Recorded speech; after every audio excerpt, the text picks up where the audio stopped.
कमर की दर्द शिद्दत इख्तियार करती जा रही थी और हर गुजरते दिन के साथ तकलीफ बढ़ रही थी। हर तरह की दर्द कश दवाइयों से लेकर मुख्तलिफ वर्जिशें और टोटके आजमाए, मगर सुकून नहीं मिल रहा था। उठते बैठते लेटते गाड़ी चलाते, गरज ये कि जिस्म की हर हरकत के साथ दर्द की टीसें बेचैन कर देती थीं। फिर किसी से मालूम हुआ कि करीब के गांव में एक साहब हड्डी व जोड़ों के मसाइल हल करने में यदे तूला रखते हैं। कमर की दर्द के मरीज जो सीधा खड़े भी नहीं हो पाते थे, उनसे इलाज के बाद भले चंगे होकर अपने पैरों पर चलते हुए घर वापस जाते देखे गए थे। इन तमाम खबरों का माखज मेरा ऑफिस बॉय एहसान था, जो कि इसी इलाके में रहता था। अंधा क्या चाहे, दो आंखें के मिज़दाक। अपनी मुसलसल तकलीफ से मजबूर होकर मैंने भी इन साहब को जांचने का इरादा कर लिया कि खुदा मालूम शिफा इसी मुआलिज के हाथ में लिखी हो। एहसान की रफाकत में अगली सुबह ही उनसे मिलने का फैसला हो गया और हस्बे प्रोग्राम सुबह 10 बजे एहसान मुझे अपने गांव से कुछ बाहर मोटरसाइकिल पर सवार अपना मुंतजिर मिल गया। उसका गांव रावलपिंडी के मज़ाफात में वाक़ था, जहां से एहसान रोज़ाना मोटरसाइकिल पर ही दफ्तर आता था। गांव की गंजान और तंग गलियों की वजह से हमारा इरादा था कि मैं गाड़ी गांव के बाहर छोड़कर एहसान के साथ उसके मोटरसाइकिल पर सवार हो जाऊंगा। ताहम बेपनाह तकलीफ के बाइस मैंने मोटरसाइकिल पर बैठने का इरादा तर्क कर दिया। एहसान ने मोटरसाइकिल करीब ही एक दुकान पर खड़ी की और मेरे साथ गाड़ी पर सवार हो गया। दिन के इब्तिदाई औकात की वादा भीड़ नहीं थी और हम अपनी गाड़ी इस मुआलिज के घर के करीब ले गए। ताहम अब गली की तंगी के बाइस हमने गाड़ी उसके घर से कुछ दूर किनारे पर खड़ी कर दी और चंद सौ फुट के पैदल रास्ते पर रवाना हो गए। एहसान की रहनुमाई में फिर मैं इन साहब की गली में दाखिल हो गया। हमारे देहात की उमूमी गलियों की तरह पुरानी तर्ज की सुर्ख ईंटों से बनी इस गली में भी बहुत सी मुर्गियां और इक्का दुक्का बकरियां यहाँ वहाँ चहलकदमी कर रही थीं। दाएं और बाएं जानिब दीवारों पर उपले एक खास तरतीब से ज़ेबा थे और दोनों जानिब बनाई गई नालियों में पानी नशीब की जानिब रवा-दवा था। मैं अभी पुरशौक नज़रों से आसपास का जायज़ा ले ही रहा था कि दफ़ातन गली के एक कोने से बच्चों का एक गिरोह नमूदार हुआ। वो तमाम बच्चे मुतवातर चाचा शौकत पुकारते हुए एक घर की समत भाग रहे थे। मैं कुछ मुतअज्जिब हुआ, क्योंकि एहसान भी मुझे उसी घर की जानिब लेकर जा रहा था। बच्चे हमसे पेशतर ही घर के सामने पहुंच गए थे और उन्होंने उस घर का दरवाज़ा पीटना शुरू कर दिया था। मेरे पूछने पर एहसान ने मुझे बताया कि हमारे मुआलिज का नाम ही चाचा शौकत है। हम भी उसी दरवाजे पर पहुंच गए और चाचा शौकत के घर से बाहर निकलने का इंतजार करने लगे। कुछ सातों में दरवाज़ा खुल गया और एक उम्र रसीदा शख्स, जिनकी उम्र कम व बेश 70 साल मगर जिस्मानी साख्त इंतहाई मजबूत थी, सिर्फ एक तहबंद ज़ेब-ए-तन किए दरवाजे पर नमूदार हुए। वो यकीनन चाचा शौकत ही थे। चाचा ने हम सब की जानिब देखा, ताहम पहले लड़कों के ग्रुप से मुखातिब हुए और पंजाबी में गोया हुए, क्या बात है लड़कों, क्यों शोर मचाया हुआ है? ग्रुप के सरबराह ने फौरन खबर दी, चाचा, खाला शम्मो की बकरी की टांग टूट गई है, उसका इलाज करना है। ओए, शम्मो कहाँ है? चाचा ने फिक्रमंद होकर पूछा। वो यकीनन खाला शम्मो को पहले से जानते थे। वो आपके पास ही आ रही है, लड़के ने जवाब दिया और फिर एक जानिब इशारा करके वो चिल्लाया, देखो वो आ रही है। हम उस तरफ मुड़े तो देखा कि एक अधेड़ उम्र खातून एक बकरी को गोद में उठाए चाचा शौकत के घर की जानिब बढ़ रही थी। बकरी की एक टांग कपड़े में लिपटी हुई थी और खाला शम्मो की आंखों में आंसू नुमाया थे। चूंकि ये एक इमरजेंसी केस था, इसलिए चाचा शौकत ने खाला शम्मो की बकरी को हम पर तरजीह दी और दरवाज़ा खोलकर खाला शम्मो को बकरी के हमराह अपने शफाखाने के अंदर पहले बुला लिया।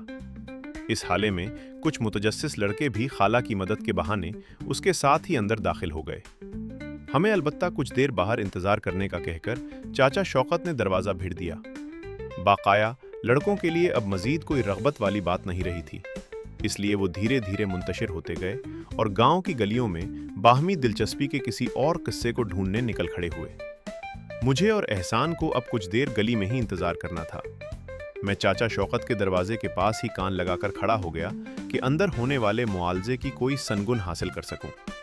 इस खोज के दौरान मुझे वक्तन फवक्तन घर के अंदर से बकरी की घुटी घुटी चीख की आवाज आती, जिसे सुनकर मैं अंदर तक दहल जाता। ताहम मुतवातर बदलती सूरत हाल की वजह से मेरी फैसला करने की हस उस वक्त दुरुस्त काम नहीं कर रही थी और मैं वक्त के धारे पर ही रवां था। और फिर कुछ जान शिकन लम्हास के बाद बिलाखिर खाला शम्मो बकरी को गोद में उठाए चाचा शौकत के हमरा शफाखाने से बाहर आ गई। वो अब बहुत हद तक पुरसुकून थीं। बकरी की टांग पर एक मोटी सी पट्टी बंधी थी और खाला ने हाथ में कोई मरहम भी पकड़ रखा था। इसके साथ साथ वो बार बार पीछे मुड़कर चाचा शौकत की शुक्रगुजार भी हो रही थी। ठीक उसी लम्हे चाचा शौकत ने हमें भी अंदर की जानिब बुला लिया। मैंने एक नज़र भरकर एहसान की जानिब देखा और फिर उसकी रफाकत में चाचा शौकत के घर में दाखिल हो गया। इस दौरान एक और मरीज और उसका साथी जो चाचा शौकत से मिलने के मुतमन्नी थे, मौका देखकर हमारे साथ साथ ही चाचा शौकत के घर के अंदर दाखिल हो गए। चाचा शौकत के घर दाखिल होते ही सामने एक छोटा सा कच्चा सहन था और दाएं जानिब वो कमरा था जिसे उसने न सिर्फ अपनी बैठक बल्कि शफाखाने का दर्जा भी दे रखा था। हम शफाखाने के अंदर आ गए। अंदर दाएं और बाएं जानिब कुछ कुर्सियां धरी थीं, जबकि दरमियान में जमीन पर एक सलेटी रंग का पुराना कंबल बिछा हुआ था। मेरे गालिब गुमान के मुताबिक वो कंबल इस शफाखाने के ऑपरेशन टेबल का काम देता था। मेरा अंदाजा बाद अज़ा दुरुस्त ही साबित हुआ। इसके अलावा एक जानिब एक लकड़ी की मेज रखी हुई थी, जिस पर रंग बिरंगे महलूल, कुछ पट्टियां और मरहमों की डब्बियां एक कतार में रखी हुई थीं। मैंने एक गहरा सांस लेकर गला साफ किया और इरादा किया कि चाचा शौकत को अपनी केस हिस्ट्री बारे आगाह करूं। ताहम चाचा शौकत ऐसे किसी तकल्लुफ में पड़ने के मूड में नहीं थे। उन्होंने मेरी रुदात को तवज्जो देना अहम न समझा और एहसान से ही गोया हुए, हाँ भाई, की होया एनू?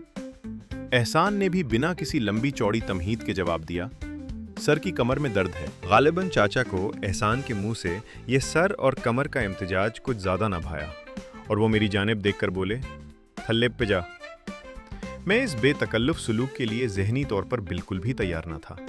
ताहम कुछ पस व पेश करते हुए मैं उस कंबल पर सीधा लेट गया और बज़ाहिर पुरसुकून दिखने के लिए अपने दाएं बाजू का तकिया बनाकर सर के नीचे रख लिया कि चाचा एक दफ़ा फिर गरजे, पट्ठा हो जा। मुझे पहले ही इतने लोगों की मौजूदगी में इस तरह कमरे के ऐन दरमियान चौपट लेटते इंतहाई झिझक महसूस हो रही थी कि अब इस आखिरी हुक्म ने मेरे कसबल निकाल दिए और मुझे मुकम्मल झल्ला के रख दिया। मैंने यकबारगी सोचा कि इस तरीक़े इलाज पर लानत भेजूं और उठकर वापस घर की राह लूं। ताहम अपनी शदीद तकलीफ का ख्याल फिर आड़े आ गया और तौन व करहन मैंने पहले करवट ली और फिर पेट के बल उल्टा लेट गया। उल्टा लेटने पर ज्यों ही मजबूरन मैंने अपने सर को कंबल की सतह पर रखा तो मुझे ये अजियतनाक एहसास हो गया कि मुझसे पेशतर इलाज के लिए लाई गई बकरी और उससे पहले न जाने कितने ही मुख्तलिफ सनफ के मरीज इसी कंबल पर लिटाए गए थे। इस भेद तक पहुंचने की वजह कंबल से उठती बू के मुसलसल भपके ही नहीं, बल्कि मिट्टी और गोबर के अज्जा की मौजूदगी और रंग बिरंगी दवाइयों के सूखे और मरतूब दाग भी थे, जो तमाम अब मेरे जिस्म और चेहरे के नीचे थे। मैं इस लाचारी के आलम में अपने आप को कोस रहा था कि समझ बूझ रखने के बावजूद मैं अपने आप को कहाँ फंसा बैठा था। ताहम अभी मेरा इम्तिहान खत्म नहीं हुआ था। मेरे पहलू में खड़े तहबन में मलबूस चाचा शौकत ने फिर उसी वक्त अपना एक पांव मेरी कमर के ऐन दरमियान में रख दिया और अब वो दूसरा कदम रखने से पेशतर अपने पहले कदम को जमा रहे थे। दर्द की शिद्दत से मेरे मुंह से एक घुटी हुई चीख बरामद हुई कि उसी लम्हे चाचा न सिर्फ मेरी कमर पर मुकम्मल तौर पर सवार हो गए, बल्कि मेरी गर्दन की जानिब धीरे धीरे चहलकदमी का आगाज भी कर दिया। मैंने कोशिश की कि उन्हें बावर कराऊं कि जनाबे आली, दर्द तो दरअसल मेरी कमर के निचले हिस्से में है, मगर चाचा के पैरों तले पिचके हुए मेरे फेफड़ों ने मेरी किसी भी किस्म की आवाज़ को हल्क से बाहर आने की इजाज़त देने से इनकार कर दिया। चाचा अब मेरी कमर पर टहलते मेरी गर्दन के नज़दीक पहुंच चुके थे कि गालों के बल ज़मीन से जुड़े मेरे चेहरे पर उनके पैरों से उठती शदीद बसांत टकराई। बू की शिद्दत से मुझे यकीन हो गया कि चाचा शौकत, जो शायद नंगे पैर चलने पर ही यकीन रखते थे, अपनी गुनागू मसरूफियात के बाइस बहुत अरसे से इन पैरों को धोने का वक्त नहीं निकाल सके थे। बहरहाल कुछ देर गर्दन पर क़याम के बाद अब उन्होंने वापस नीचे की जानिब सफ़र का आगाज़ कर दिया था और अब वो आहिस्ता आहिस्ता कदम टिकाते मेरी कमर के बीचों बीच पहुंच चुके थे और फिर उसी लम्हे ऐन चाचा शौकत के पैरों के नीचे मेरी कमर से एक जोरदार कड़ाके की आवाज बुलंद हुई। आवाज इतनी बुलंद थी, कमरा गूंज उठा और एहसान अपनी जगह से उछल पड़ा। चाचा शौकत आवाज सुनते ही जस्त लगाकर मेरी कमर से नीचे उतर आए और गोया हुए, ऊर्जा पुत्र, तेरा कम हो गया है। मैं बेयकीनी के आलम में कपड़े झाड़ता हुआ उठ खड़ा हुआ। इस कड़ाके के बाद मैं तज़ब्ज़ुब और बेयकीनी की मिली जुली कैफियत में था कि क्या वाकई मेरा देरीना मसला हल हो चुका था और मैं भला चंगा हो गया था। दरअसल कितनी ही देर पेट के बल लेटने और चाचा की मेरी कमर पर मुतवातर चहलकदमी के बाइस मेरी कमर मुकम्मल तौर पर सुन्न हो चुकी थी और मैं कुछ महसूस नहीं कर पा रहा था। जाने से कब्ल मेरे मगलूब जहन में ख्याल आया कि शायद मुझे भी खाला शम्मो की तरह कोई मरहम मिलना चाहिए था ताकि मेरी तकलीफ का भी मुकम्मल अजाला रहे। ताहम चाचा शौकत के मुताबिक अब इसकी ज़रूरत नहीं थी। इसके साथ ही चाचा ने हमें चलता होने का इशारा कर दिया और तवज्जो अगले मरीज पर मबजूल कर ली। मैं धीरे धीरे कदम उठाता हुआ गाड़ी की जानिब वापस चल पड़ा और गहरी सोच में पड़ा ये समझने की कोशिश करने लगा कि मेरे साथ दरअसल क्या रुदाद हुई थी। गांव से बाहर निकलकर जब एहसान मेरी गाड़ी की खिड़की पर मुझे अलविदा कहने के लिए झुका तो शायद उसने मेरी नज़रों में की गई इल्तिजा को समझ लिया कि वो सुबह ऑफिस में किसी से भी मुझ पर गुजरे इस खजलत आमेज सानीहे का जिक्र मत करे। वापस गाड़ी में घर की जानिब सफ़र के दौरान ही कुछ लम्हों के बाद मुझे कमर के दरमियान ऐन कड़ाके के मुकाम पर खिंचाव महसूस होने लगा, जो घर जाकर मज़ीद बढ़ता हुआ फिर दर्द में तब्दील हो गया।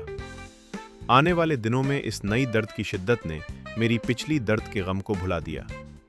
यानी हम कह सकते थे कि एक लिहाज से तो चाचा शौकत कामयाब हो गया था।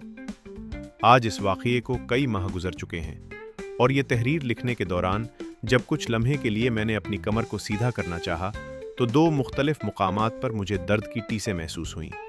ताहम इसके साथ ही मेरे लबों पर न चाहते हुए भी ये सोचकर एक मुस्कुराहट आ गई कि चाचा शौकत दुरुस्त ही कहता था, पुत्र, तेरा कम हो गया है।